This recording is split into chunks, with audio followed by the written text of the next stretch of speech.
নিজের বলার মতো গল্প ফাউন্ডেশনের ভিডিও সেশন থেকে আপনাদেরকে অভিনন্দন এবং শুভেচ্ছা এবং আমার সালাম। আসসালামু আলাইকুম রহমতুল্লাহি ওবরাকাত।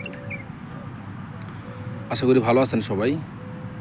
প্রথমেই আমার পরিচয়টা দিয়ে নিচ্ছি। আমি HM তারেক মুসা এবং আমার রেজিস্ট্রেশন নাম্বার 52243, বেস নাম্বার 13। ভালোবেসে যুক্ত আছি প্রিয় প্ল্যাটফর্মের সাথে, NRB টিম কাতার এবং প্রিয় মুন্সিগঞ্জ টিমের সাথে।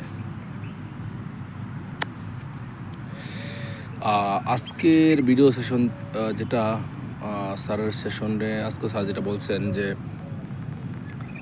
কোনো কিছু পাওয়ার জন্য কোনো কিছু পাওয়ার জন্য আজকেই শেষ দিন নয়। পাওয়ার জন্য আজকে না পেলেও আপনি পরবর্তীতেও পেতে পারেন। তো আমরা কোনো কিছু না পেলে আমরা খুব হতাশ হয়ে যাই এবং চিন্তায় হতাশায় ভুগি এবং মনে হয় আমার সব শেষ হয়ে গেছে, আমি আর পাবো না, আমার দিয়ে আর হবে না। তো আসলে নেগেটিভ হয়ে যাওয়া, এই জন্য নেগেটিভ হওয়া যাবে না। আপনি একটা জিনিস আজকে পারেননি, কালকে পারবেন, এক সপ্তাহ পর পারবেন, এক মাস পর পারবেন, নয়তো 6 মাস পর পারবেন, হয়তো আপনাকে 1 বছর পর পারবেন। আপনাকে চেষ্টা চালিয়ে যেতে হবে, কোনোভাবেই থামা যাবে না। আমরা পজিটিভ চর্চা করি, সবসময় পজিটিভ চিন্তা করতে হবে। পাওয়ার জন্য আপনার জীবনে একটি দিনই শেষ দিন নয়, এমন হাজারো দিন আসতে পারে। তবে আপনাকে পজিটিভ থেকে আপনাকে চেষ্টা চালিয়ে যেতে হবে। আর মন থেকে চাইলে আল্লাহকেও পাওয়া যায়।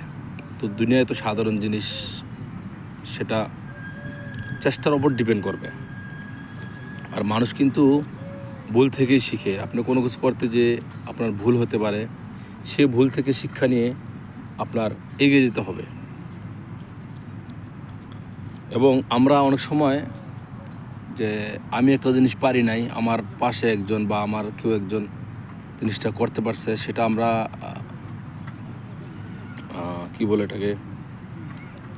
সেটা আমরা ভালোভাবে নেই না। হ্যাঁ, আমরা হিংসা করি, আমাদের ভিতরে হিংসা কাজ করে। এটা কিন্তু একটা বোকামি। বা শুধু কারণেই আপনি কারোর সাকসেস নিয়ে আপনি হিংসা করলেন, সেটা করে আপনার সময় নষ্ট করলেন। হ্যাঁ, আমার হয় নাই তো আরেকজনের হয়েছে, হয়তো সে ভালো করে চেষ্টা করছে, হয়েছে। তো আপনিও ভালোভাবে চেষ্টা করেন, আপনারও হবে। কিন্তু কারো সাথে হিংসা করা, আরেকজনের অনেক টাকা আছে সেটা নিয়ে হিংসা করা, এগুলো আসলে কোনো ভালো মানুষের কাজ নয়। যেহেতু আমরা পজিটিভ চর্চা করি, তো আমরা সবসময় পজিটিভ থাকব এবং কোনো কিছু না পারলে আবার চেষ্টা করব। যেমন একটা কথা আছে না, যে একবার না পারলে দেখো শতবার। তো জীবনটাই এরকম, চেষ্টা করে যেতে হবে, চেষ্টার মধ্যেই থাকতে হবে এবং চেষ্টাটা করতে হবে মন থেকে। মানুষের জীবনে খারাপ সময় আসে এবং আসে। পৃথিবীতে কেউ বলতে পারবে না যে তার সারাটা জীবন সে সবসময় ভালো কাটাইছে। আপনার যদি পরাজয় না হয়, আপনি জয়ের কিন্তু আনন্দ উপভোগ করতে পারবেন না। তো প্রতিটা মানুষের জীবনেই ভালো খারাপ সময় আসবে এবং যাবে, এটাই জীবন।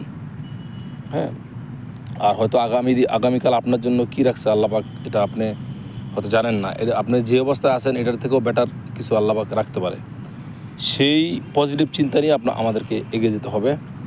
তো সুখ দুঃখ মিলাই মানুষের জীবন, এবং প্রতিটা মানুষের জীবনে দুঃখটা একটা জীবনের অংশ। সেটাকে বাদ দিয়ে আপনি জীবন চিন্তা করলে হবে না। ভালো থাকবেন সবাই, আমার জন্য দোয়া করবেন। আবার কথা হবে ইনশাআল্লাহ নতুন কোনো ভিডিও নিয়ে। কাতার থেকে সবাই ভালো থাকবেন, শুভকামনা। আসসালামু আলাইকুম রহমতুল্লাহি ওয়া বারাকাতুহু।